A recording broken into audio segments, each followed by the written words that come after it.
ত্রিপুরায় সাড়ম্বরে পালিত হল পূর্ণ রাজ্য দিবস। মঙ্গলবার রাজধানী আগরতলার রবীন্দ্র শতবার্ষিকী ভবনে প্রদীপ প্রজ্বলনের মাধ্যমে মূল অনুষ্ঠানের সূচনা হয়। অনুষ্ঠানের শুভ উদ্বোধন করেন ত্রিপুরার মুখ্যমন্ত্রী প্রফেসর ডক্টর মানিক সাহা। এছাড়াও অনুষ্ঠানে উপস্থিত ছিলেন মন্ত্রী সুশান্ত চৌধুরী, মন্ত্রী টিঙ্কু রায়, মন্ত্রী শান্তনা চাকমা সহ অন্যান্য আধিকারিকগণ। জাতীয় সঙ্গীতের মাধ্যমে শুরু হয় অনুষ্ঠানের কর্মসূচি।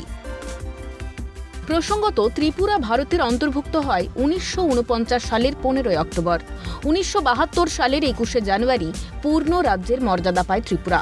তারপর থেকেই প্রতি বছর গৌরবের সঙ্গে এই দিনটি ত্রিপুরায় পূর্ণ রাজ্য দিবস হিসেবে পালিত হয়ে আসছে। এবছরও তার অন্যথা হল না। এদিন অনুষ্ঠানে বক্তব্য রাখতে গিয়ে মুখ্যমন্ত্রী রাজ্যবাসীকে শুভেচ্ছা জানান। একই সঙ্গে তাঁর গলায় শোনা যায় রাজ্য ও কেন্দ্র সরকারের ভূয়সী প্রশংসা। তিনি বলেন, কেন্দ্র সরকার ও রাজ্য সরকার অর্থাৎ ডাবল ইঞ্জিন সরকারের দ্বারা ত্রিপুরা রাজ্যের ব্যাপক উন্নয়ন সাধিত হচ্ছে। অর্থনৈতিক, সামাজিক এবং সর্বক্ষেত্রে পূর্ণতা প্রাপ্তির মাধ্যমেই পূর্ণ রাজ্য ত্রিপুরা আক্ষরিকভাবে পূর্ণতা পাবে। ত্রিপুরা থেকে রেশমি দেবনাথের রিপোর্ট, ক্যালকাটা নিউজ।